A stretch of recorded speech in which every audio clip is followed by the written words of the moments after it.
Então, mais um diagrama da UML2. Nós temos uns 12 diagramas. Os diagramas da UML são assim, o que você julgar necessário você cria, senão não precisa criar todos. Tem o diagrama de classes, que esse é básico, né? Tem que ter todo o projeto. Diagrama de casos de uso. A partir daí, você escolhe qual que você quer. Tem uns que são meio redundantes, por exemplo, esse diagrama de atividade, ele é muito parecido com o diagrama de máquina de estado. Máquina de estado, você diz o estado em que o objeto está. Se mapeia somente um objeto, você percorre a vida dele de ponta a ponta, né, na máquina de estado. E esses são sempre verbos no gerúndio. Aqui não, aqui é diferente. Aqui às vezes nem aparece objeto. Você pode incluir objetos ou não. Você vai descrever assim uma visão geral do sistema ou de parte do sistema, né? E é muito parecido com aquele fluxograma que a gente fazia antigamente. E não é preciso ter objetos. Ele também pode ser usado para outras coisas. Você quer mapear um processo de trabalho sem ter computador na jogada, assim, sabe? Para você determinar uma rotina, um manual de instrução para um funcionário novo que chega, olha, que você tem que fazer isso, isso, isso. Ele é bem genérico, ele exibe atividades. Pode ter ou não objetos, tá?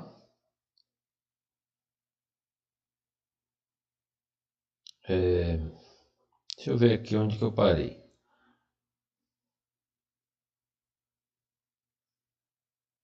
Pessoal, aqui sempre, né, eu escolho algumas videoaulas de outros professores que eu acho que são de qualidade.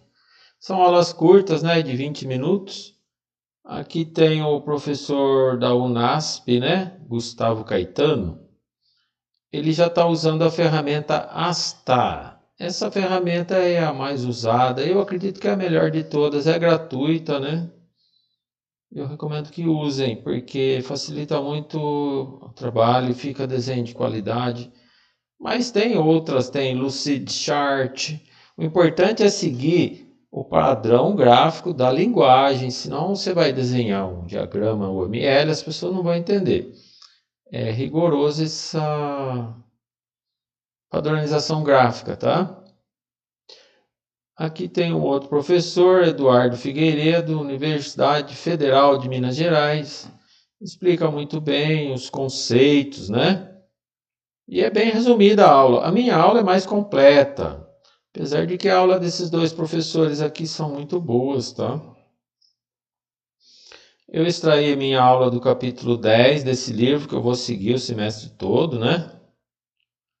Gostei muito, é um livro bem adotado em todas as escolas.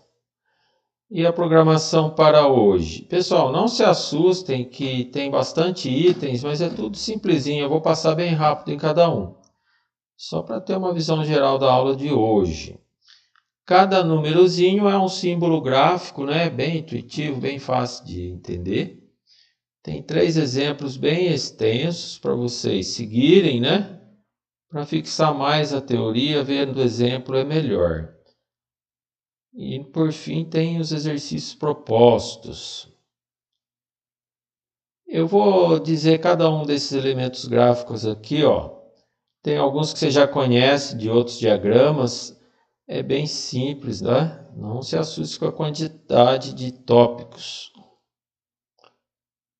Descrição geral de o que é um diagrama de atividades. Eu vou ler para vocês, eu tenho medo de pular alguma coisa, esquecer de alguma coisa. Então vamos lá.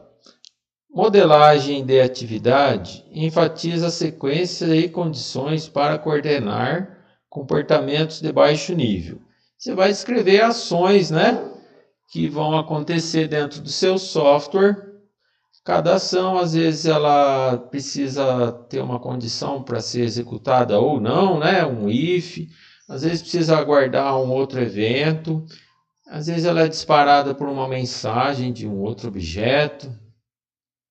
Dessa forma, o diagrama de atividade é o diagrama com maior ênfase ao nível de algoritmo da UML e provavelmente um dos mais detalhistas. Você vai descrever todas as ações, todos os eventos.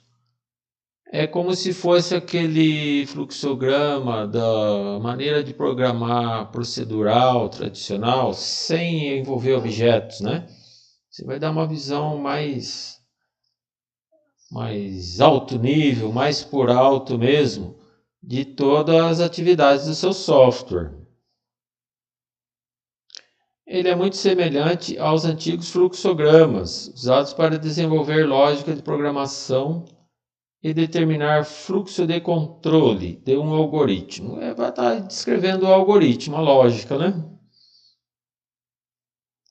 Esse diagrama é utilizado, como o próprio nome diz, para modelar atividades, que podem ser um método ou um algoritmo, ou mesmo um processo completo. Aqui no caso de você descrever um processo de trabalho numa empresa, né? Não necessariamente precisa ter computador no meio da jogada. Ele é muito usado para isso também. Aliás, o analista de sistemas, vou fazer um comentário à parte aqui. Ele tem que cuidar dessa parte também, né? Não é só programar software. Você vai numa empresa, num escritório, né? Sei lá, o cara vende seguros. E você vai mapear o processo de trabalho de cada um. Às vezes, o trabalho está sendo feito lá de uma maneira não muito otimizada. Às vezes tem alguma redundância no fluxo de trabalho. Aí o gerente lá, o dono da empresa, pede para você fazer um software, né?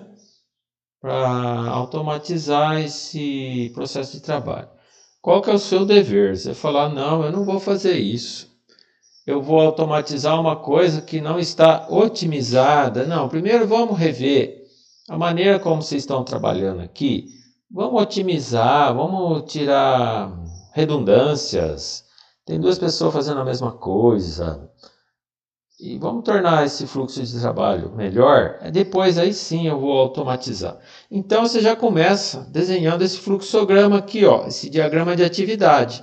E mostra para a pessoa, para você discutir, olha, aqui podia melhorar, aqui, ó, ganha tempo aqui, blá blá blá. É tudo por diagramas que você vai numa reunião para você elucidar as suas ideias, né? Diagrama serve para isso, para documentar, para discutir, né? Fazer planos. Então, como se fosse uma computação procedural. Nesse contexto, elas são métodos correspondentes às operações sobre classes. Aqueles métodos que tem dentro dos objetos. É ali que você vai descrever a atividade do objeto, tá? Às vezes você somente cita o objeto lá que o fluxo de atividade envolve aquele objeto, tá? Aqui que eu acabei de explicar, pode fazer engenharia de processos ou reengenharia de processos. Teve uma época, estava muito em moda você falar em reengenharia. O que é isso? É exatamente você otimizar o processo de trabalho que era feito manual para poder entrar no processo de trabalho automatizado via computador. Quando você põe o computador no meio de um processo de trabalho, as coisas, a maioria das vezes, devem ser mudadas, porque você centralizou a informação num lugar só, não está mais na cabecinha de cada pessoinha, né? Muitas vezes você tem que começar na reengenharia de processos para depois aí sim desenvolver o seu software.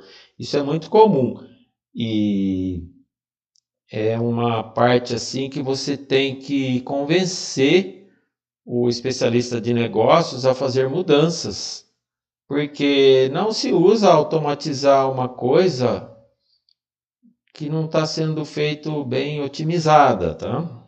E quando você vai automatizar, a maioria das vezes tem que reinventar aquele processo, remapear aquele processo.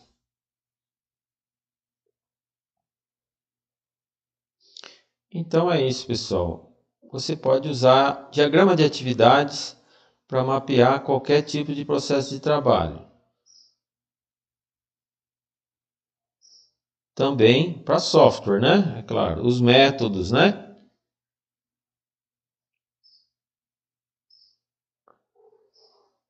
Aqui tem uma outra ideia. Você pode incluir mais de uma atividade nesse diagrama, tá? Vocês se lembram lá na aula que eu dei sobre máquinas de estado? Eu frisei bastante, olha, máquinas de estado mapeia somente um objeto, né? Basicamente é mais uma atividade só. Aqui não, aqui você pode ter mais de uma atividade. Você costuma desenhar várias raias, várias colunas, e dentro daquelas colunas é que vai desenvolvendo o fluxo. Às vezes o fluxo começa numa raia, passa para outra raia, continua desenvolvendo, volta para a raia original. Cada raia representa um ator, um departamento da empresa, uma pessoa, ou então pode representar um objeto. Então você pode ter mais de uma atividade no mesmo diagrama. Vocês vão ver a seguir, vai clarear para vocês. Aqui, pessoal, eu vou passando agora cada símbolo gráfico explicando como que é que você põe as informações nestes símbolos. O primeiro símbolo, né, é uma atividade. É muito similar ao máquina de estado, né? É um retângulo com bordas arredondadas e dentro você põe o nome da atividade. Aqui você usa um verbo no infinitivo, né? Emitir, fazer, imprimir. Ao passo que lá no outro diagrama era tudo no gerúndio, né? Ó, eu estou no estado de emitindo saldo. É diferente o conceito aqui.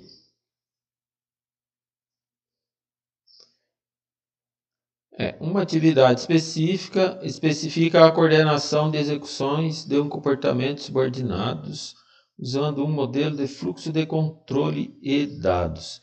Então, por essa atividade vai entrar um fluxo de informação, vai sair outro fluxo de informação e tem o controle, né? Que são as setas. De onde que vem? Como é que você inicia essa atividade de emitir saldo? Vai ter uma seta aqui apontando para ele, falando assim, olha, agora é a sua vez, emitir saldo. E vem às vezes um comentário nessa seta. Esse é o fluxo de controle.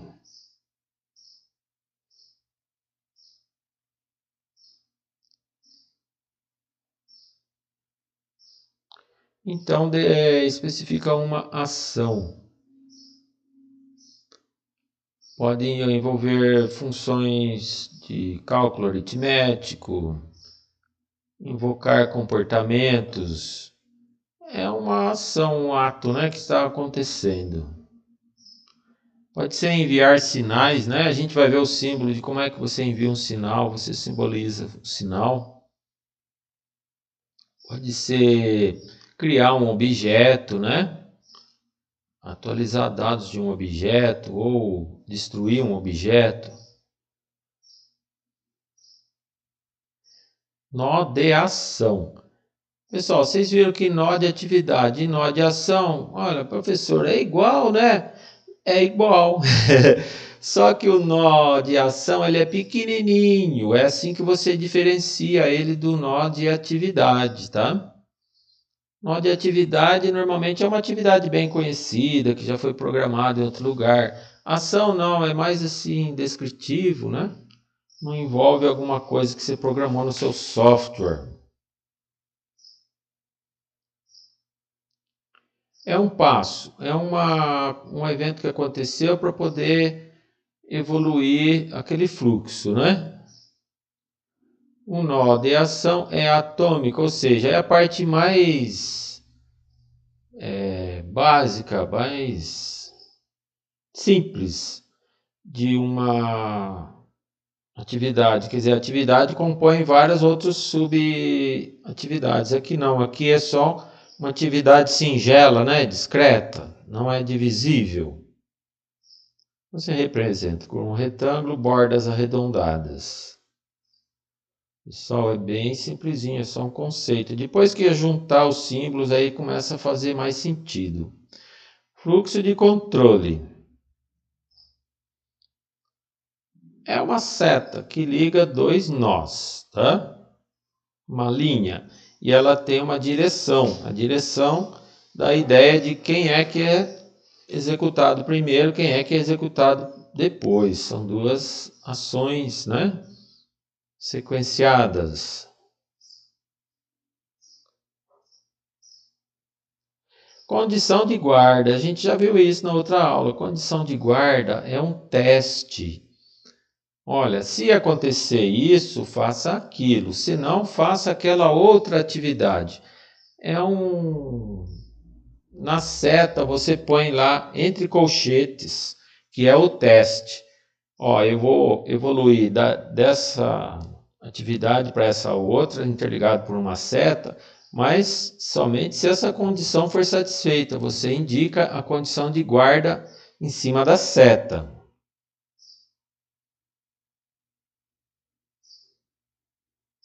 A gente chama de peso, né? Essa seta tem um peso. Olha, eu só vou evoluir se passar por esse teste.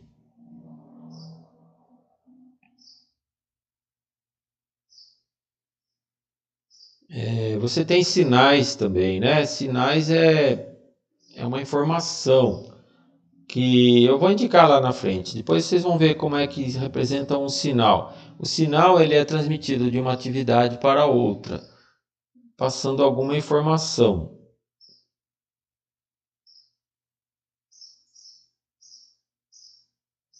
Então, o fluxo de controle basicamente é uma seta, pode ter condições ou não. É esse cara aqui, ó, uma seta, tá? Aqui em cima da seta você pode pôr uma condição, olha, eu vou evoluir daqui para lá, somente se a condição aqui for satisfeita. Vocês vão ver mais na frente. Neste exemplo que dá continuidade ao anterior, há dois nós de ação. A primeira ação representa o recebimento do número da conta, enquanto a segunda representa a consulta da conta informada. Observe que a passagem de uma ação para outra é representada pela linha de fluxo de controle. É uma seta, né? O fluxo de controle, que une as duas ações. Note ainda que a seta do fluxo de controle demonstra a ordem, quem é que ocorre primeiro, quem é que ocorre depois. Nó inicial vocês já conhecem, né? Dos diagramas anteriores, é uma bolinha preta cheia. Aqui está indicando, olha, começamos o nosso diagrama. Somente um ponto preto que você tem, tá, pessoal? Ao contrário do nó final, que é outra bolinha, parece um olho, né? Uma circunferência com uma bolinha preta cheia dentro. Você pode ter vários pontos de saída, mas você só tem apenas um de entrada. Aqui iniciou. E para que ocorra essa atividade, tem que ter aqui um controle, uma seta, né? Talvez tenha alguma condição aqui também.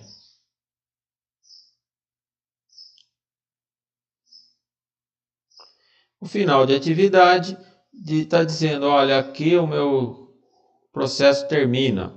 Você pode ter vários pontos de fim de processo, tá? Quantos você quiser, quantos você achar melhor. Depende das condições de teste, né? Você tem lá um if, onde entra uma seta e saem duas. Uma seta saindo pode ser o fim, outra seta pode continuar o programa, pode ter uma condição de terminar o programa ou não. Você pode ter vários pontos de nó de final de atividade.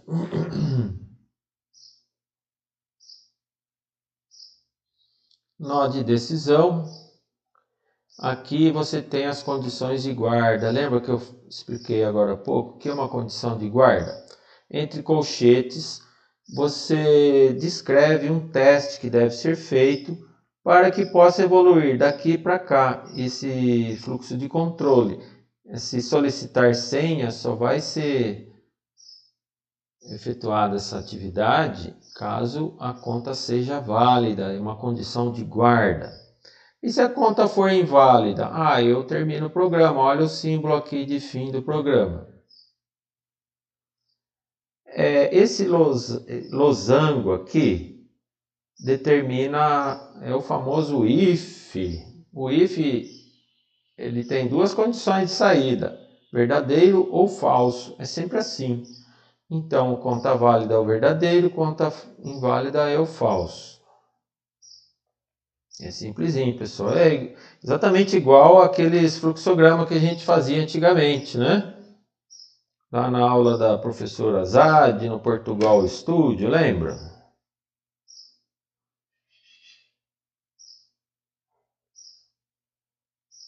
Aqui, nó de decisão, já foi.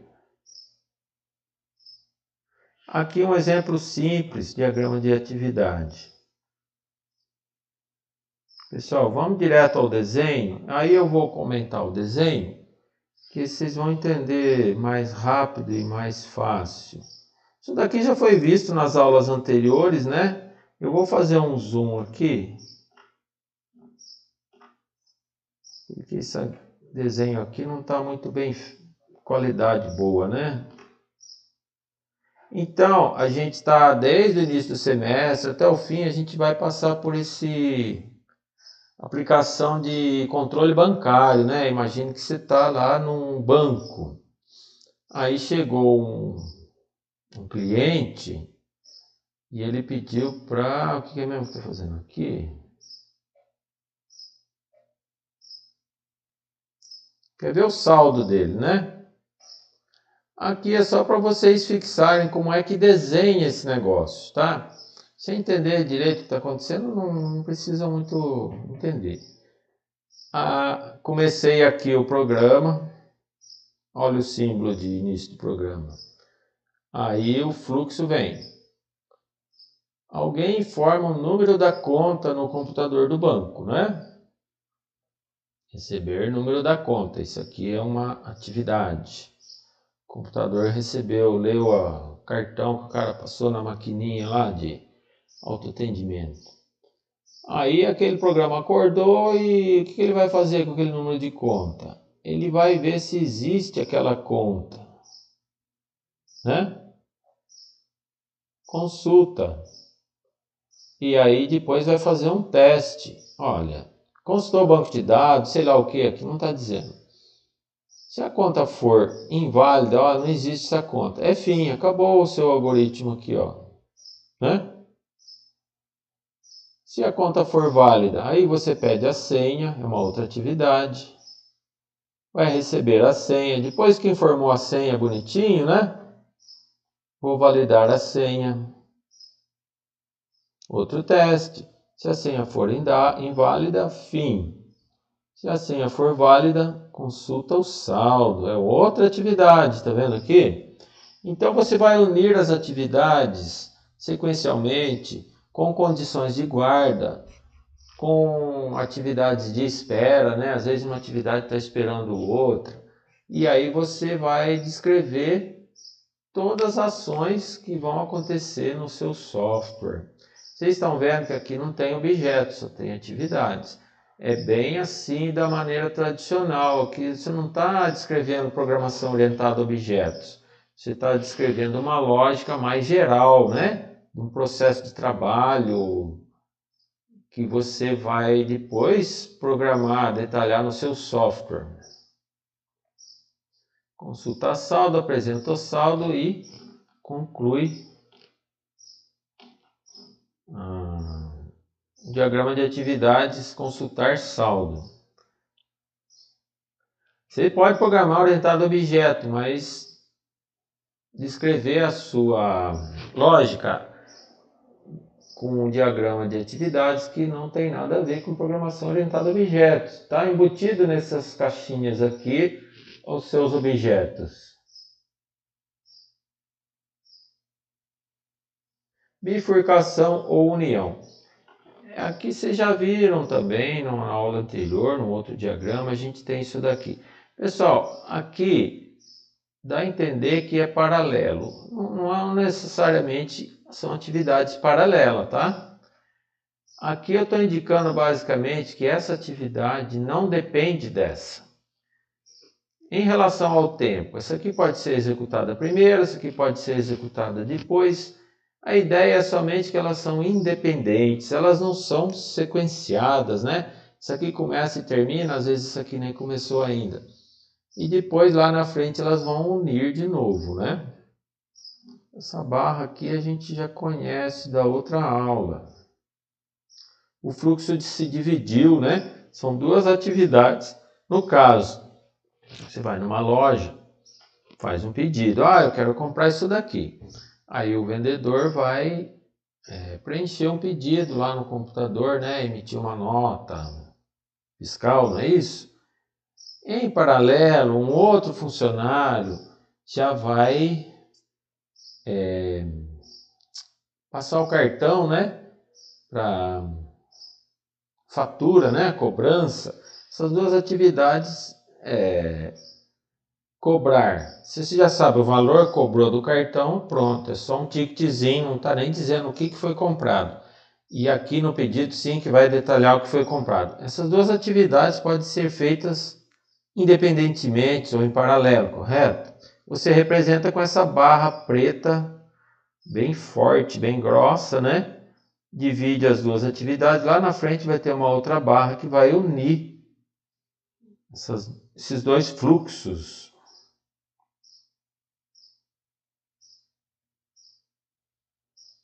Aqui, você está vendo a final de fluxo. Final de fluxo é esse símbolozinho aqui, ó.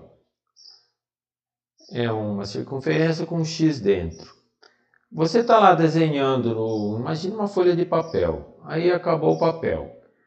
Eu falei, acabou o papel e acabou também essa parte do diagrama. Só que, ó, continua numa outra folha. É isso que eu estou indicando aqui. Tem um outro conector que vocês vão ver mais lá na frente. Em vez de você pôr um X, você põe uma letra A, B, C, D, vai pondo na ordem, né? Alfabética. E você conecta essa parte do gráfico com a continuação do desenho, em outra folha. Mas aqui, além de conectar com outra folha, eu estou dizendo, ó, essa parte aqui acabou. Atividade macro aqui acabou e lá na outra folha continua, mas continua com outro diagrama. Um diagrama conectado em outro diagrama e não continuação do mesmo diagrama. Se fosse continuação do mesmo diagrama, você ia pôr a letra A, letra B. Então você põe aqui letra A, na outra folha você põe lá A, aí continua, né? É só isso. O fluxo ele continua na outra folha.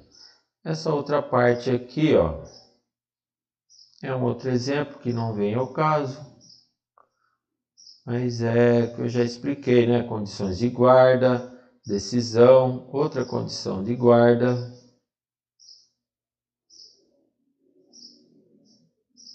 Tudo bem? Aqui é um looping, né? Vamos supor, você está numa fábrica montando uma peça, né? Você constrói, monta a peça. Aí você testa. Foi encomendado mais peça? Monta de novo e assim vai. Não tem mais peça para construir, você vai e pega aquela peça e instala no carro, sei lá o que você está montando. Senão você termina. Você termina construir componente, mas depois continua um outro diagrama de atividades, né? Que vai para uma outra seção lá para acabar de montar o carro. Aqui está dizendo que você pode incluir um objeto. Aí já entra a programação orientada a objetos, né? Mas você só vai citar o objeto. O fluxo passou por aquele objeto. Olha, esse objeto entra aqui. Eu vou usar um objeto dentro desse fluxo aqui de atividades. Então, olha lá o nosso objeto. Você vai desenhar exatamente como a gente fazia nos outros diagramas, lembra? E é um nó de objeto. O nó é alguma coisa que está no meio do fluxo, né? Então você tem uma atividade aqui, ó, vou atender um pedido, né, de vendas, por exemplo, e eu concluí meu pedido. Envolve atualizar os dados de um objeto, né? Sei lá, vou destruir ele.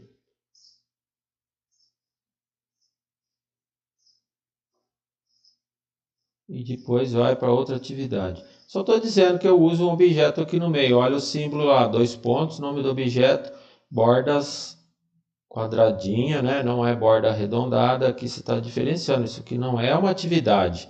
Dentro desse objeto pode ser rodado lá um método, né? E depois vai mandar uma mensagem para essa outra atividade aqui, enviar pedido.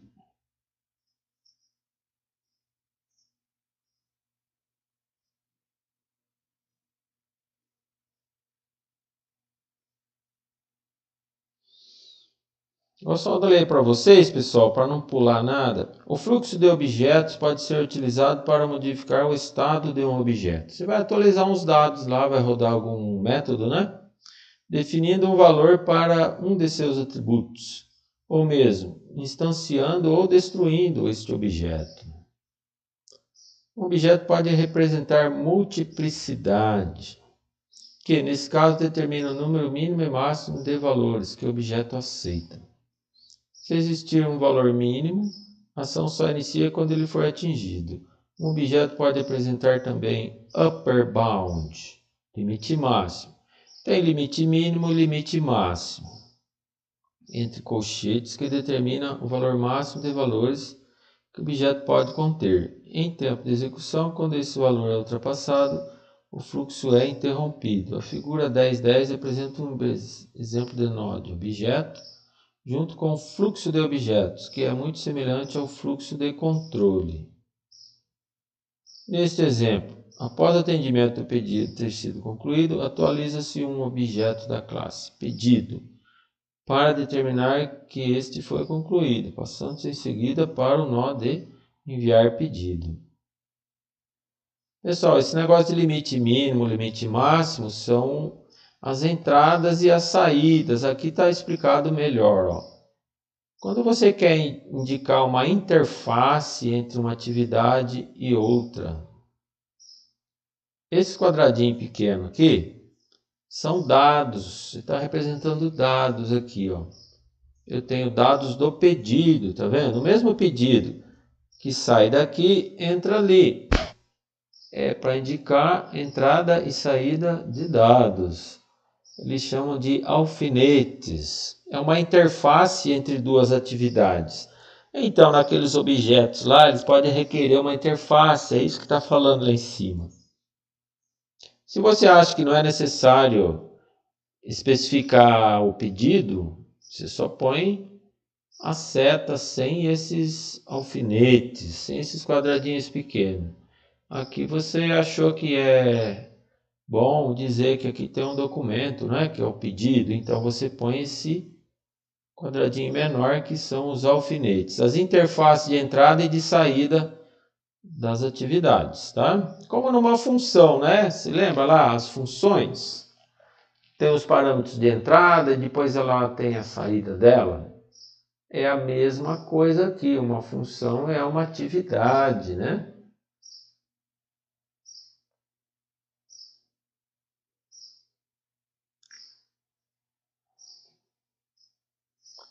Aqui é uma outra maneira, que aqui envolve objetos. Ó, pessoal, aqui entrou e saiu, né? O que está entrando aqui? Eu entrei instanciando um objeto, né? E eu saí instanciando dois objetos. E quando você quer fazer uma representação entre objetos, você tem aqui uma atividade, ó, construção de computadores, é uma atividade maior. Você está vendo aqui o símbolo, né, esse retângulo de bordas arredondadas. Você poderia simplesmente pôr lá, construção de computadores e pronto.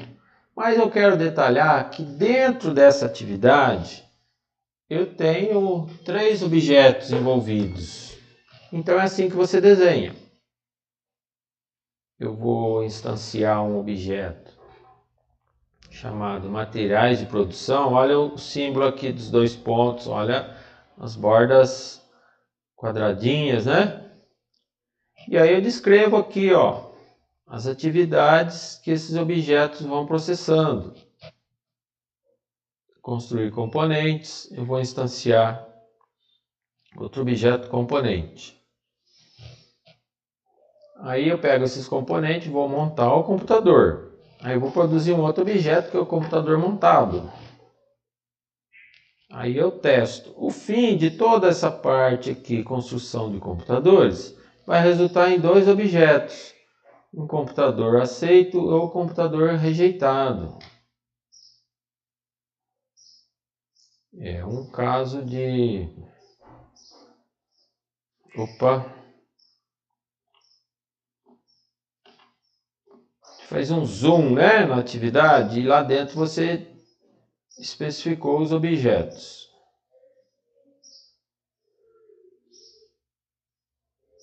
Pessoal, até aqui está claro para vocês? Vocês têm algum comentário, alguma dúvida?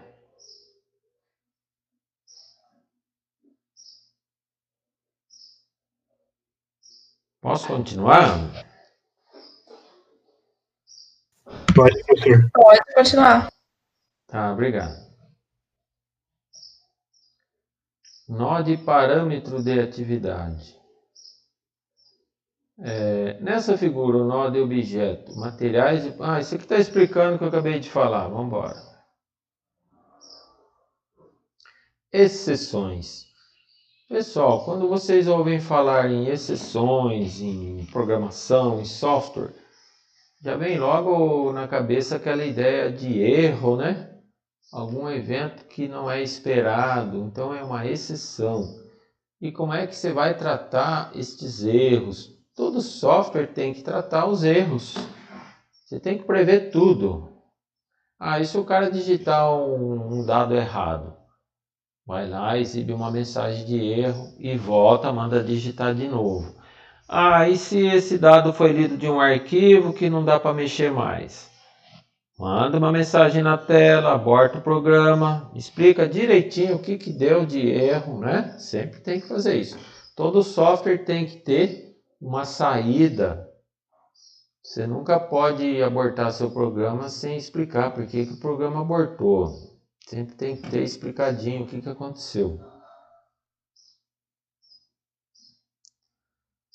Então, como é que você representa uma exceção? É um símbolo gráfico, é só isso, pessoal. Esse raio aqui, tá vendo? Ó, essa seta em formato de raio é o fluxo de controle, certo? Ele veio dessa atividade aqui para essa outra aqui. São 2 atividades, normal, olha lá, canto arredondado, tem um nome aqui. Só que para você evoluir dessa atividade para essa, você representa com esse raio que aqui é um evento não esperado. E descreve aqui o que aconteceu, erro de digitação, sei lá. E aqui, ó, tá vendo aqui o alfinete? Então, isso aqui está dizendo que o manipulador de exceção requer os dados de entrada, ou seja, uma mensagem para mostrar na tela, por exemplo, né? É só isso, é só uma maneira de representar as coisas.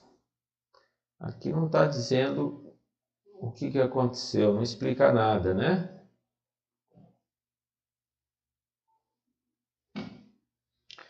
Quando você quer representar envio de sinal, o que é um sinal? Sinal é uma informação que você manda de A para B, é isso.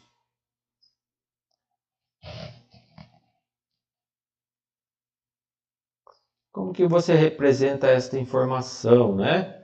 Você vai desenhar um retângulo com uma protuberância triangular no seu lado direito, como se fosse uma tabuleta indicativa, assim, uma seta. Só que dentro desse retângulo com a ponta triangular, está dizendo que está apontando para algum outro lugar, né? Você descreve lá a informação, qual é o sinal que eu estou mandando. Aqui mais para frente vocês já vão ver, tá? Por enquanto só entendam isso. Aí tem outro evento de aceitação. Aceitação do sinal. Eu estou recebendo uma mensagem. É também um retângulo, só que ele tem uma concavidade do lado esquerdo. Reentrância triangular em seu lado esquerdo. Vocês percebem que é para encaixar um retângulo no outro, ou seja, eu mandei a mensagem e depois eu recebi a mensagem, tá? É isso. Então aqui, ó, no exemplo, utilizamos um fluxo de controle referente ao envio de um texto para impressão na impressora. Depois de preparar o texto, esse texto vai ser o sinal, né, a mensagem.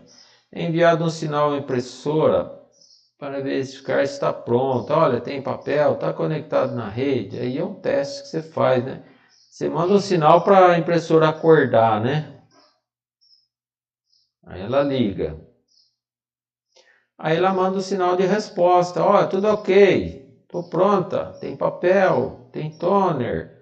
Manda o texto. É isso. São dois sinais de controle. Olha que bonitinho. Esse retângulo aqui encaixa nesse certinho, tá vendo?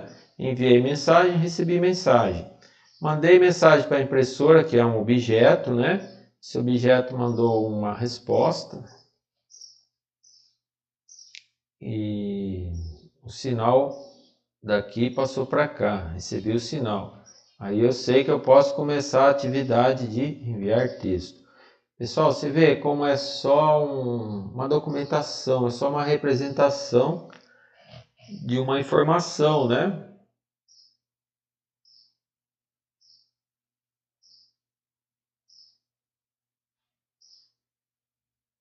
Tempo.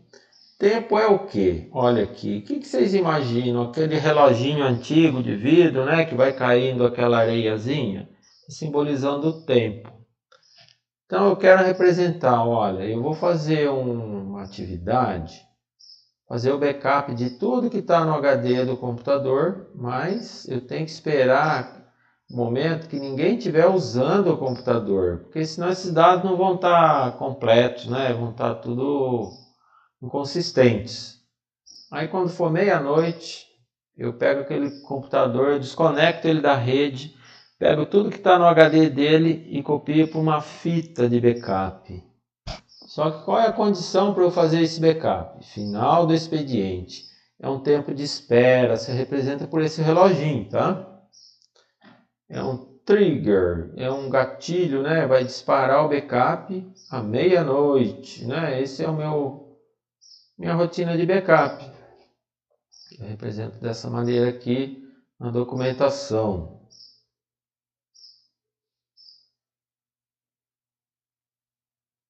Atividade, bordas arredondadas, aqui você descreve a atividade. Buffer central. Pessoal, esse negócio de buffer central, buffer é memória de computador. Sempre que você ouvir essa palavrinha aqui, você imagina, é uma memória, é um lugar onde armazena dados, tá? E uma memória central, deve ser uma coisa grande que centraliza todas as informações. Intuitivamente, a gente já sabe o que é, né? Um banco de dados, né? Um servidor de banco de dados. O pessoal da UML, se você for lá no site deles lá, ver os documentos técnicos, as normas técnicas, é uma linguagem muito difícil de entender, porque já não escreve aqui banco de dados, né? Buffer central, eu também não gostei disso. Quando eu vi isso aqui, eu falei, põe aqui banco de dados, não é? Isso aqui é o banco de dados. Então, é uma memória que gerencia fluxos de múltiplas fontes e destinos. É lógico, banco de dados centraliza tudo. Você sempre consulta o banco de dados e você sempre armazena coisas no banco de dados. Ali é o centro de tudo, né? E todas as atividades dependem da informação que está no banco de dados, correto? Tá vendo esse símbolo aqui? A gente já viu nas aulas anteriores. Quando você tem dois símbolos de menor, um texto, dois símbolos de maior. Isso aqui é o estereótipo. O que é um estereótipo? É um objeto bem conhecido, todo mundo sabe o que é, como funciona. É um conceito bem intuitivo. É um estereótipo e que você usa em vários pontos do seu diagrama, como se fosse um carimbo. Você vai bater naquele carimbo lá, ó, buffer central, buffer central. Todo mundo já sabe o que é buffer central. Central buffer. Então é isso. Vamos ver como que ele aparece lá depois. Olha aqui, ó, Data Store. É o banco de dados, né? Então eu quero representar o banco de dados. É um objeto, né? Que ele vai ter um método que vai lá conectar com o servidor de banco de dados, vai salvar uma linha numa tabela, é isso que ele vai fazer. Ele vai registrar um novo sócio, né, de um clube, por exemplo, né?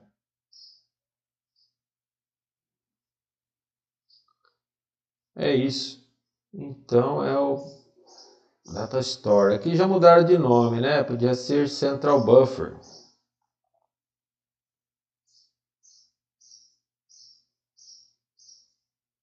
Olha o conector que eu expliquei lá atrás. Olha aqui. Eu estou desenhando aqui o meu diagrama de atividades. Acabou o papel, vou continuar na outra folha. Eu ponho lá uma bolinha, letra A. Pego uma folha em branco, ponho a mesma bolinha, letra A, e continuo a descrever meu diagrama de atividades na outra folha. Ah, acabou de novo a folha. Põe letra B, letra C e assim vai.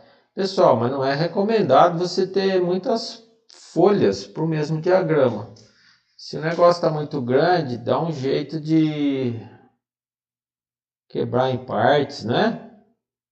Desenhar separadinho. Toda a ideia tem que caber numa folha de papel. Se a folha está pequena, pega uma folha maior, um A3, mas daí parou por aí. Não faça desenho muito carregado, com muitos quadradinhos, que fica difícil da pessoa entender.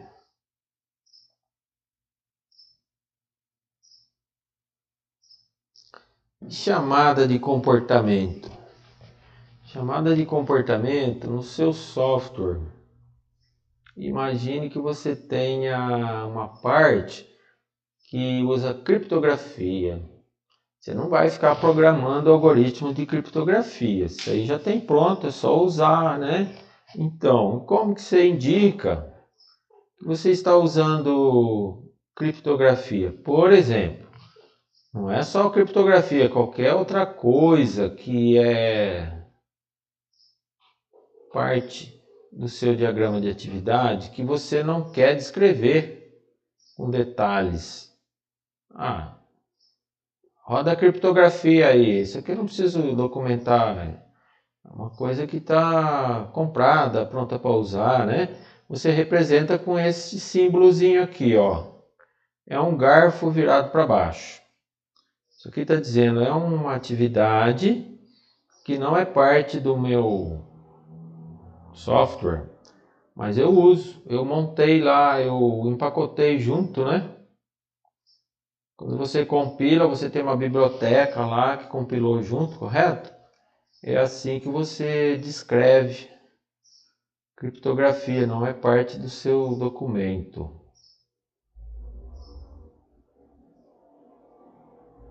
Chamada de comportamento. Comportamento entenda como sendo um processamento. Vai processar aquela criptografia e vai produzir um documento legível, né? De acordo com uma chave de criptografia que você fornece. E chamada de operação. Aqui já é diferente. Se você tem lá uma chamada de um método, de um objeto, né? Uma classe. Um método de uma classe. Olha aqui, ó.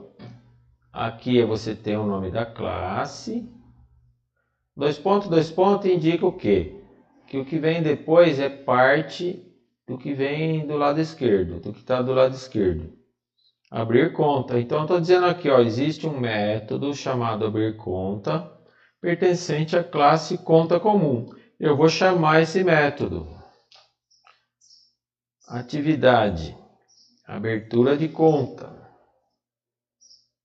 Ela vai ser descrita aqui, ó, através desse método que eu vou chamar da classe conta comum. Então, eu vou ler para vocês, só para ficar mais completo aqui. Enquanto a ação de chamada de comportamento é uma chamada direta a um comportamento, uma ação de chamada de operação é uma chamada indireta a um comportamento, na qual é invocada a execução de uma operação, um método, em um objeto. Então, você tem que ter o objeto primeiro, tá?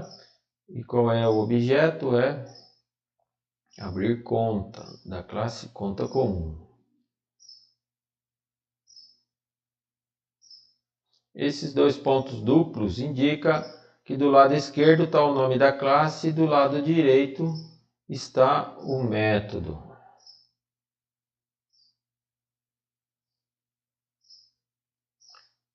O que é uma partição de atividade? Aqui é aquele conceito das raias de uma piscina. Imagine que você tem uma piscina, né?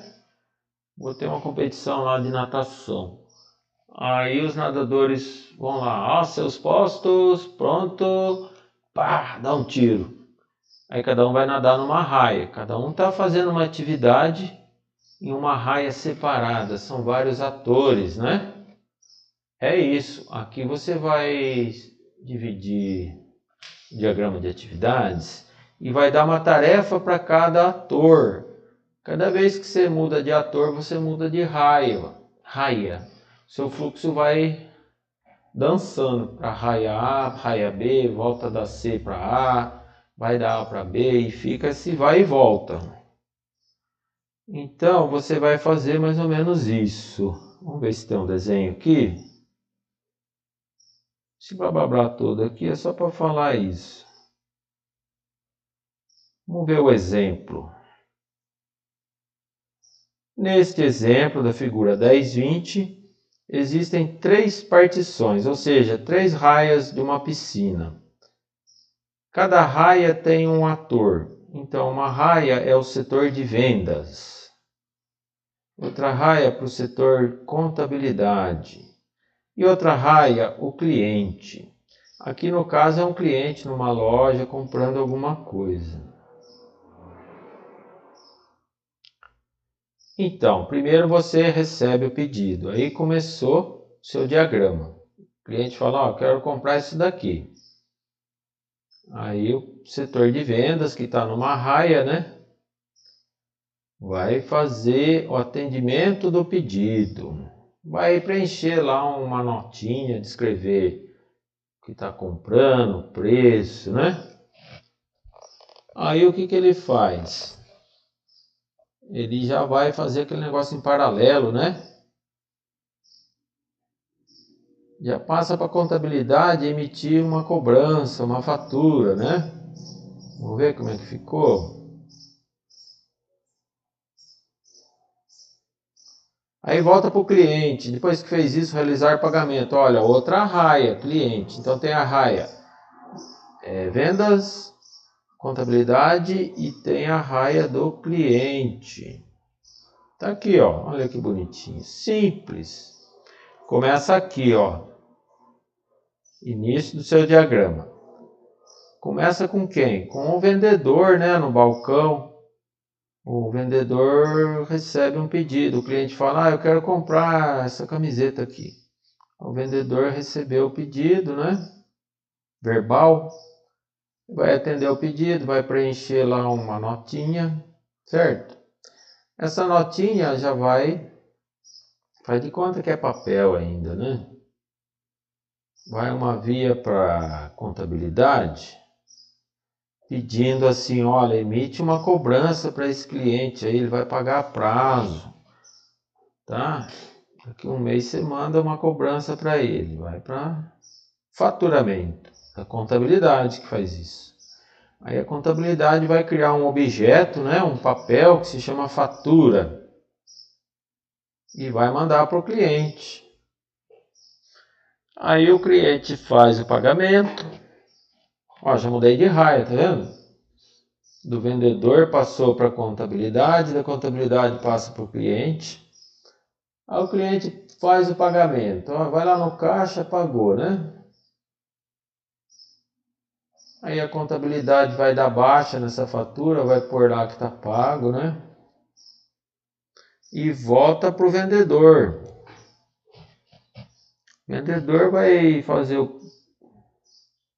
fechar o pedido, vai carimbar lá, atendido, sei lá, e vai entregar a mercadoria para o cliente e aí acaba. Essas raias são muito intuitivas, muito uma ferramenta assim para elucidar, né, o seu diagrama de atividades quando envolver mais de um ator. Esses atores aqui poderiam ser objetos também, né? Não usa muito, mas você pode pôr um objeto aqui e o objeto vai processando o negócio do começo ao fim. Pessoal, até aqui tá tranquilo. Vocês querem perguntar alguma coisa? Por enquanto tá tranquilo, professor, pode ficar. Tá tranquilo a respeito, pelo menos pra mim, é claro. Vocês percebem que são recursos gráficos que vocês podem usar ou não, se você julgar necessário, para descrever o seu software, para documentar. Codificar é legal tudo, mas você nunca vai apresentar para um cliente um código, ele não vai entender nada. O que você representa? Um diagrama de atividades, você expor o seu trabalho, ou para deixar documentado, porque amanhã você não está mais na firma, né? Vai chegar um outro programador, ele não vai querer, ele odeia ficar lendo o código que os outros fez. Você tem que deixar para o seu colega que vai substituir um diagrama de atividades, documenta bonitinho para ele entender a lógica do que está acontecendo no software. E se é onde tem mais detalhes. Aí o software, o código em si, ele vai começar a ler e já vai entender melhor, né? Manutenção. Eu já sempre fico batendo nessa tecla toda vez. Um software é uma coisa viva, né? Porque se ele representa o mundo real, ele está representando uma vida. Uma empresa, ela está sempre se reestruturando, se modificando. Por quê? Senão ela não sobrevive, né? Hoje em dia está muito difícil se readaptar à nova conjuntura do mercado. Então a empresa vai modificar rapidamente. Aí aquele software que você fez o ano passado, vai ter que mexer em tudo, modificar tudo. Ou então você já pode jogar fora de uma vez que não vai servir para nada. Por isso que eu digo para vocês, o software é uma coisa viva. Então, se você não documentar muito bem o que foi feito, na hora de fazer a manutenção, que é uma coisa muito frequente, é mais frequente do que vocês pensam. A pessoa que vai fazer a manutenção tem que ver esses diagramas, poder entender o que está lá. Faz de conta que é você que fez o software, é você mesmo que vai fazer a manutenção. Daqui um ano, nem você vai lembrar o que você mesmo fez. Por isso tem que ter esses documentos, viu? Não deixa de fazer. Mudou lá, fez manutenção, mudou o código, redesenha lá o seu diagrama. Não é para fazer só no projeto, não. Quando tem manutenção, tem que também modificar os diagramas.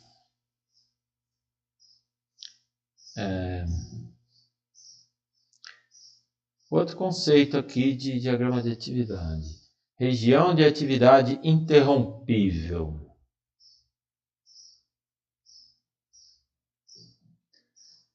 É uma região, um retângulo enorme que envolve todo um pedaço do seu diagrama, né, do seu desenho.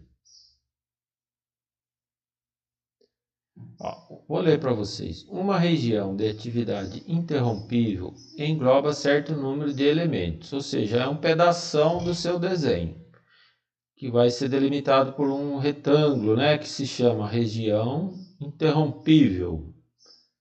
Pode sofrer interrupção. O que quer dizer? É condicional. Você vai fazer aquela região ou não.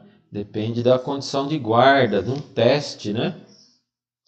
Assim, todo o processo envolvido pela região poderá ser interrompido, ou seja, vai abortar, né? Não importando em que elemento da atividade a interrupção ocorra. A região é delimitada por um retângulo tracejado com bordas arredondadas. É como se fosse uma atividade tracejado que ela pode ser cancelada, por isso que ela está tracejada. É necessário utilizar uma ação de envio de sinal para a interrupção, ou seja, toda aquela região tracejada, que é uma atividade, né? Se ela receber um sinal, ela vai ser interrompida, abortada, conforme do nosso exemplo da figura 10.1. Professor, parou o compartilhamento de tela. Como? Parou o compartilhamento de tela, só dá para ver sua câmera. Não dá para ver os slides. Aí, o que aconteceu? Parou agora ou parou faz tempo? Parou agora. Deixa eu ver. Minutinho.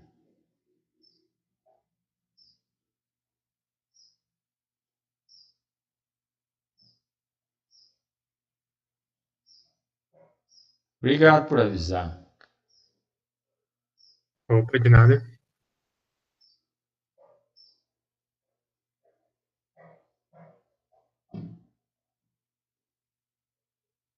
E agora, voltou?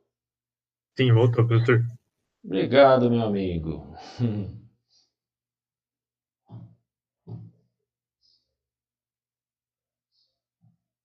Então, pessoal, tem um blá blá blá todo aqui, mas vamos ver o desenho logo, senão a gente não entende. Aqui está dizendo, olha, um cara está comprando alguma coisa na loja, o vendedor recebeu o pedido, e assim como eu acabei de explicar no outro diagrama, e enviar pedido. Só que o cliente falou, eu vou desistir da compra, né? Então tá aqui o desenho. Vamos... Aquele mesmo desenho anterior, lembra que tem 3 raias? Tem o cliente, tem a contabilidade e tem o vendedor. Então o cliente chegou lá, inicia aqui o meu diagrama de atividades, bolinha cheia. Aí o cliente falou, quero comprar essa camiseta aqui. O vendedor vai receber o pedido, né? Conversou com o cliente, vai atender o pedido, vai preencher uma notinha, descrever o que está comprando, quanto custa, né? E aquele mesmo processo lá que a gente já viu, e vai ficar jogando de uma raia para outra aqui, né? Tudo que a gente já descreveu. Só que no meio deste processamento, o cliente fala, eu vou desistir, eu não quero mais. Tudo bem. Envio de sinal, o que é o evento aqui? Requisição de cancelamento, né? Olha o símbolo aqui de envio de sinal. É recebimento, né? Quando tem essa concavidade aqui, recebi informação que é para cancelar o pedido. Olha o símbolo aqui de exceções. É um evento não esperado, você tem que prever isso. Olha aqui o alfinete, aqui tem uma mensagem, né? Uma justificativa, por que não vai concluir, né? E aí você cancela, roda lá um procedimento de deletar alguma coisa e finaliza.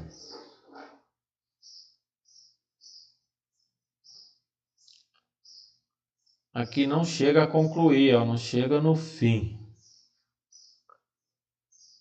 Mas tem um tempo, né? Você está vendo aqui, essa linha pontilhada representa uma atividade, assim como todas as outras atividades. Isso aqui é uma atividade de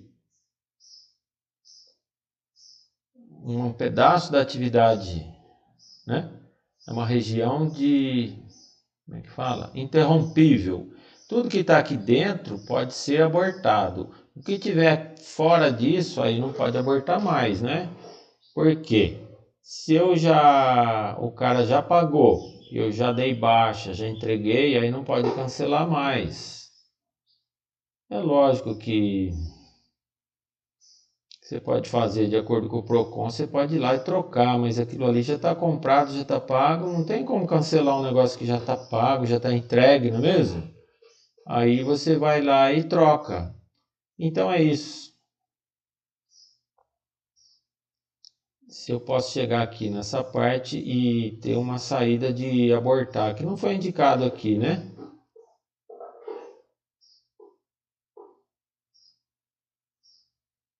Aí o programador que vai se virar na lógica lá da programação para ter programar essa exceção aí, né?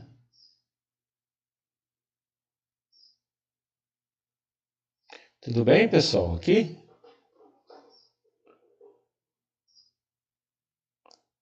Tudo certo, professor.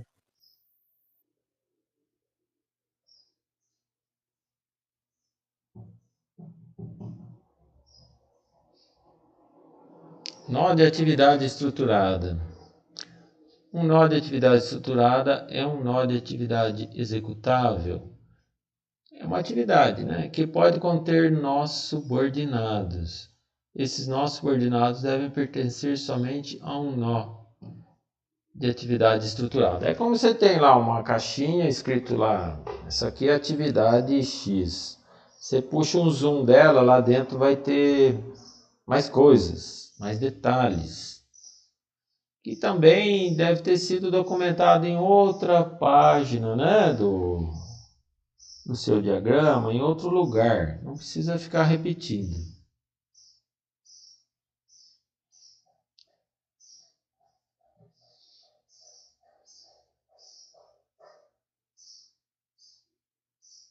Vamos lá de novo.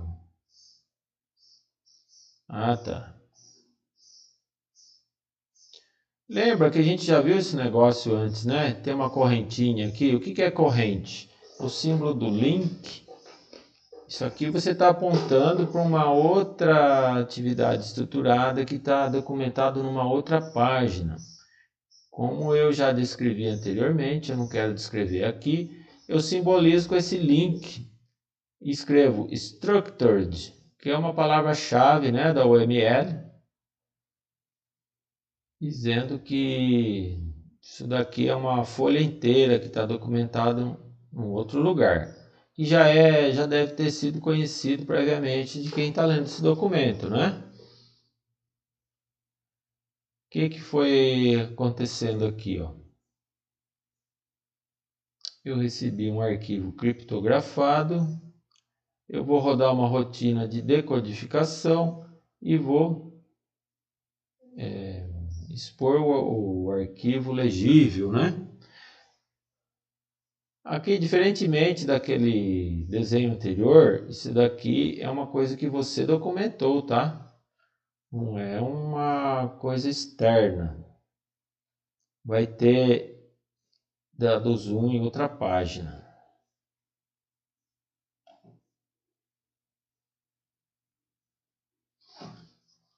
Pessoal, é bastante conceito. Se vocês não entenderem, falar por que esse daqui é diferente daquele outro. Ambos são criptografia. Mas o livro, infelizmente, deu criptografia de novo, mas faz de conta que você tem uma criptografia que foi você que fez, tá? Você documentou isso daqui. Quando você põe um link, é um outro diagrama que você desenhou. Lá, aquele garfo de ponta cabeça seria uma coisa externa, tá? Aqui, ó. Vamos ver se a gente acha ele. Não confundam. Aqui, ó. Tá vendo? Isso daqui seria uma biblioteca de criptografia que você empacotou no seu software. Esse outro que tem símbolo correntinha que está pontilhado aqui, é uma coisa que tem que estar documentado, explodido, né? Feito um zoom em outro lugar. Aqui. Outro conceito, região de expansão. é uma atividade estruturada, né? Igual essa que você acabou de ver, isso aqui é atividade estruturada, ó, tá? Que é executada múltiplas vezes, de acordo com os elementos de uma coleção de entrada. Uma região de expansão engloba uma parte da atividade e representa uma região aninhada, na qual cada entrada é uma coleção de valores. Pessoal, aqui a ideia é o seguinte: são várias entradas e várias saídas, é essa a ideia. Lembra do alfinete? Então, é um alfinetinho múltiplo aqui, porque o alfinete representa um dado de entrada, correto?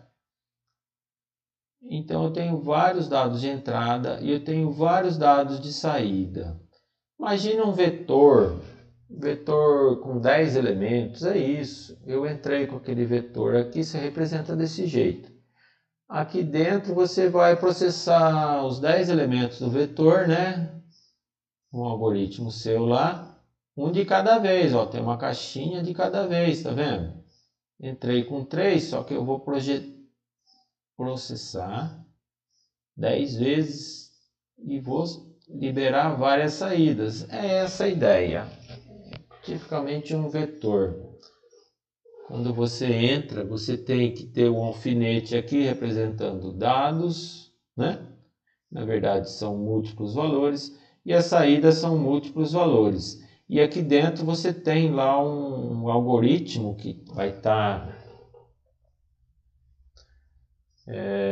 documentado em outro lugar, ou se você jogar aqui não precisa, né? Mas é uma região de expansão, ou seja, é uma coisa, assim como esse nó de atividade estruturada, que está documentado em outro lugar, é uma atividade mais complexa. Tudo bem?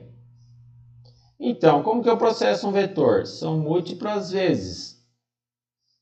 Tem um looping que vai de 1 a 10, tá? Ou então, faz de conta que você usa aquela técnica lá de processamento em paralelo, né? Não é muito comum, o pessoal não sabe usar, né? Mas dá mais performance, mais rápido. Você pode processar em paralelo, cada entrada aqui e sair tudo de uma vez, tá? Ou você pode processar num looping. O que mais está falando aqui? Pode ser iterativa, looping. Ela ocorre na ordem que os elementos vão entrando. Pode ser paralela. Você pode fazer processamento paralelo. Você chama uma rotina lá 10 vezes, ele processa 10 vezes ao mesmo tempo. Você vai usar multiprocessamento, né? Cada interação é independente. Ou de fluxo, stream, onde há uma única execução da região em que os valores da coleção de entradas são extraídos e colocados. Tá. Pode ser também executado uma vez só que precisa várias entradas e várias saídas. Pessoal, aqui praticamente acabou a aula. Agora são só exemplos, né? Temos exemplos da aplicação de controle bancário, que a gente já conhece, né? Essa historinha de outras áreas, outras aulas. Mas vamos lá. Tem todo um blá blá blá aqui, depois vocês leiam, por favor. Vamos direto no desenho. E fica mais fácil de ver as coisas.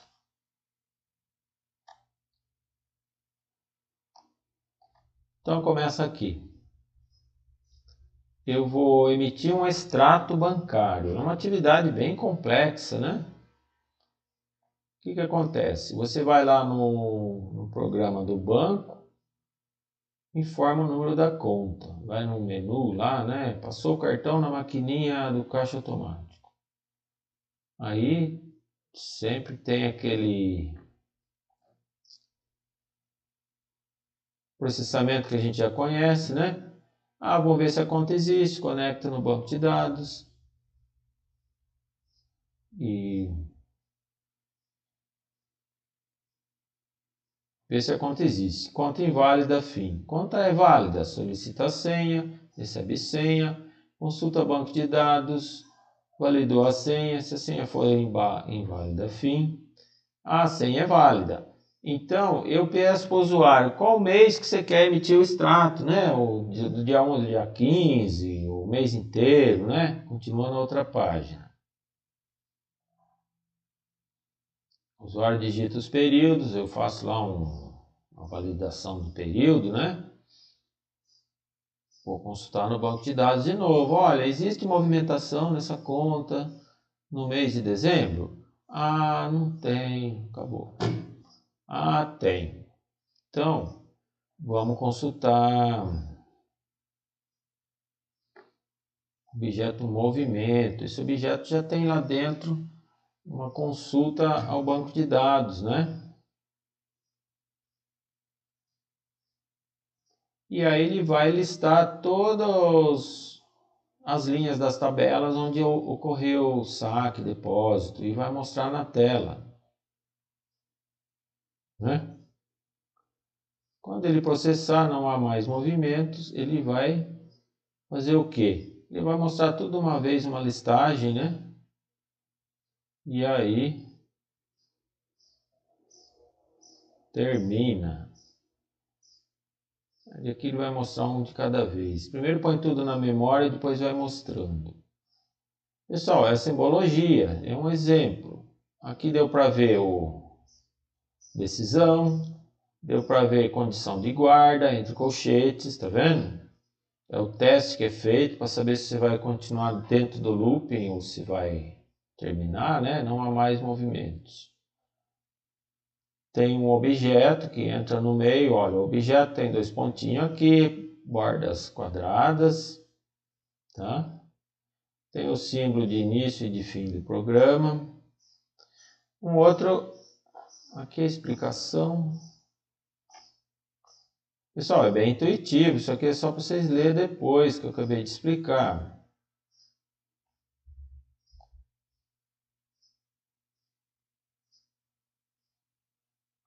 Tem um outro exemplo, realizar depósito. Vamos lá, vamos direto no desenho.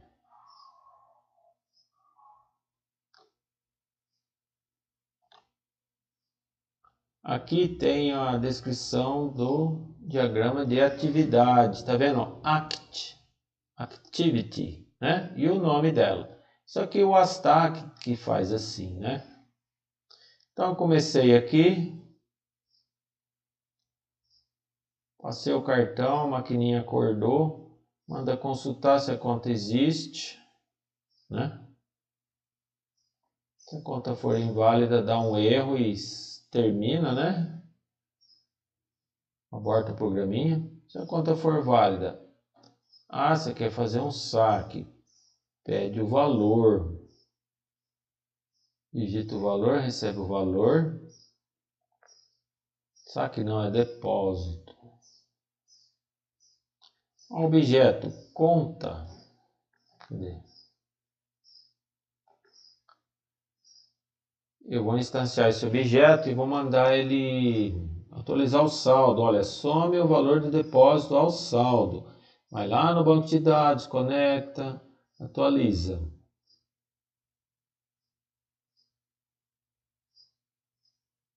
Aí eu vou instanciar um outro objeto chamado movimento, né?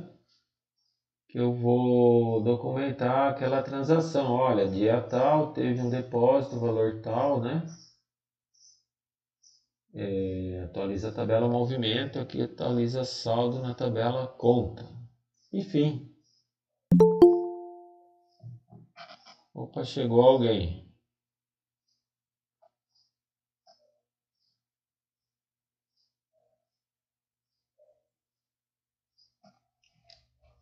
Mais um exemplo. Realizar saque. Pessoal, blá blá blá de sempre, né? Passa cartão, valida a conta, pede senha, conta não existe, aborta, valida a senha, senha inválida, aborta, sempre a mesma coisa. Tá vendo que todo esse processamento aí é sempre igual, repetitivo? Você poderia pôr tudo numa caixinha só, né? E aqui você põe o nome da caixinha, igual a gente explicou lá com aquele link, com aquela correntinha, lembra? Não tem que ficar repetindo. Aliás, não usa repetir nada, sabe por quê? Como você vai estar sempre fazendo alterações, manutenção, aquilo que eu discuti agora há pouco. Se você mudar alguma caixinha aqui, meu Deus do céu, você vai ter que pegar 1000 folhas de papel, 1000 diagramas e atualizar em todos. Por isso que jamais fique repetindo as coisas. Mesmo que você fale, não, deixa que eu vou lá, eu vou consertar em todos. A chance de você arrumar num e esquecer do outro é grande e nunca vai bater uma folha com a outra. Por isso não use repetir nada, não use ter redundância. Olha, é exatamente igual ao anterior. O que muda? Diminuir o valor do saldo. No outro, o que tem? Somar o valor do saldo. Não mudou nada, é sempre o mesmo desenho. Não vou nem ficar explicando tudo, senão vai ficar maçante para vocês, né? Abrir conta. Vamos ver. Pessoal, aqui tem uma coisa diferente, um recurso gráfico aqui, que é para vocês ficarem atentos. Tá vendo que aqui é uma macroatividade, abrir conta, olha, bordas arredondadas, é atividade. Eu explodi, dei um zoom nela, né? Só que eu posso reutilizar em outro diagrama de atividades, né? E por que que tá daqui para fora? Você viu que escapou para fora aqui?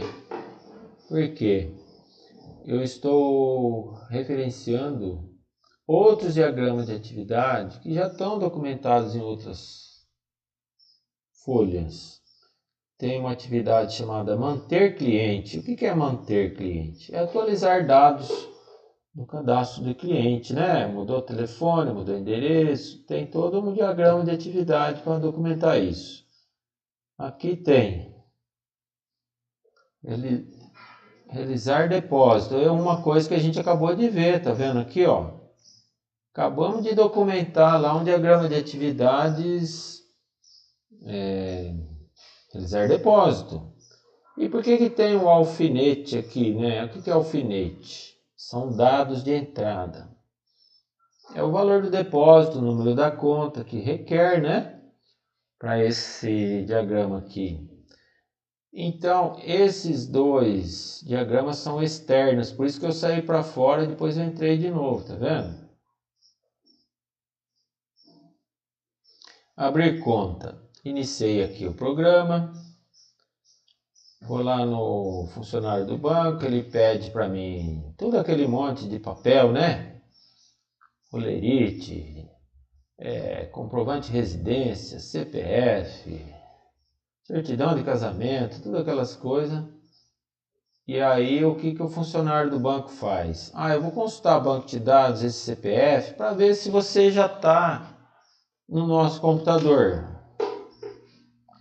O que acontece? Faz de conta que eu achei um CPF lá.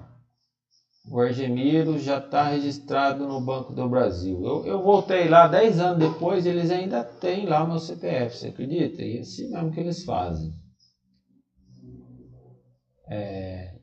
Se não achar, e aí o funcionário vai falar, vamos cadastrar você, né? O que quer dizer? É manter o cliente, fazer toda uma criação de um cadastro novo no computador. Dados do cliente, registra aqui uma linha nova na tabela cliente, certo? E volta. Encontrei. Não precisa? Precisa sim. Vamos conferir, ver se está tudo atualizadinho, né? Caso necessário, eu vou lá para cima, fazer a mesma coisa. Ó. Atualizar dados, manter cliente. Atualizei o registro, vou incluir, né? Caso não exista, e voltei para cá. Vocês estão vendo aqui esse losango aqui? Pessoal, isso aqui não é um if, não é uma decisão. Você pode usar esse losango tanto para fazer teste. Aqui ó, tem uma entrada e duas saídas, certo? Ó, entrou um, saiu um para cá, saiu um para cá. Só que aqui tem duas entradas e uma saída. É somente para conectar o fluxo, né? Só para ligar as flechinhas aqui. Isso aqui não tem outra função não, é só... Se eu posso desenhar uma linha assim, uma flecha encontrando com a outra? Pode. Mas aqui a linguagem diz que você pode usar ele também aqui, só para unir dois fluxos. É isso a função. Bom, fiz o cadastro.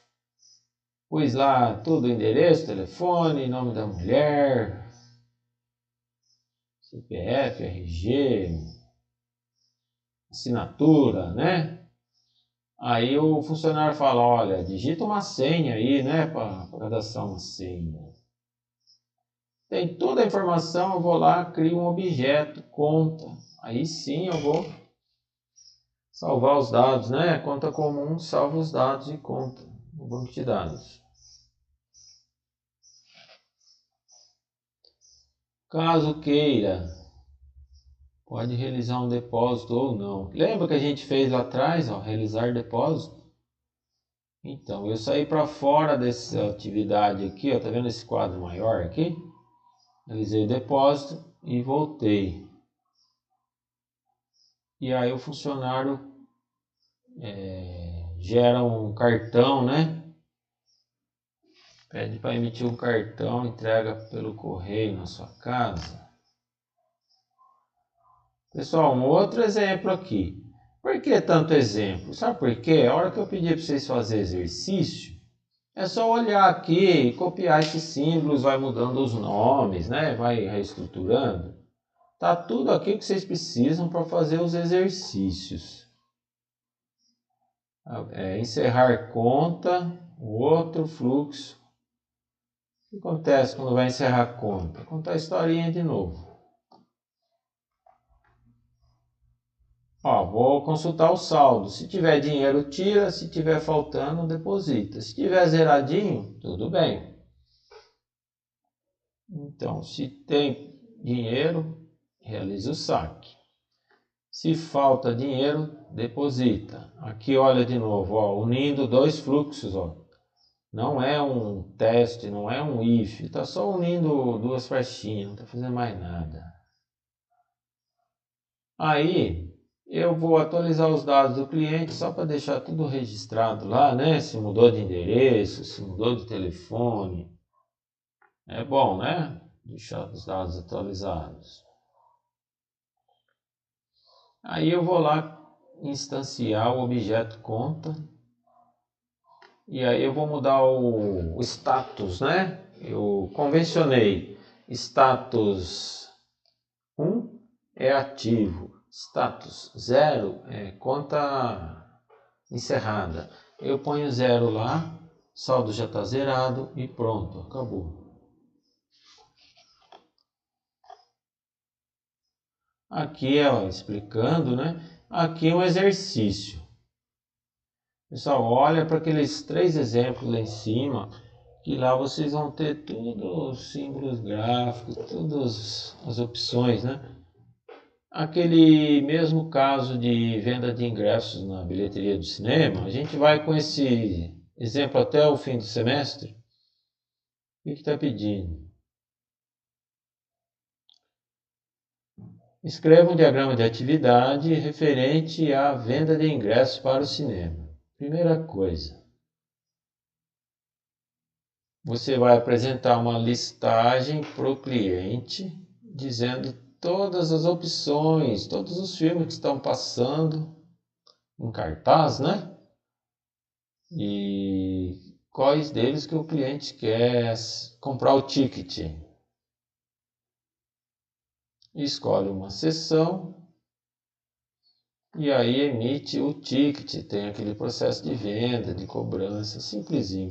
Tudo bem, pessoal? Vocês têm alguma dúvida, por favor? É uma aula bem simples, eu achei, né? Agora é praticar, lembrar dos desenhinhos, quais símbolos usa, né? Saber interpretar um diagrama feito por alguém, saber desenhar. Aí a lógica do software é com vocês, né? A criatividade é de vocês. Tem dúvidas? E aí, o que vocês acharam da aula?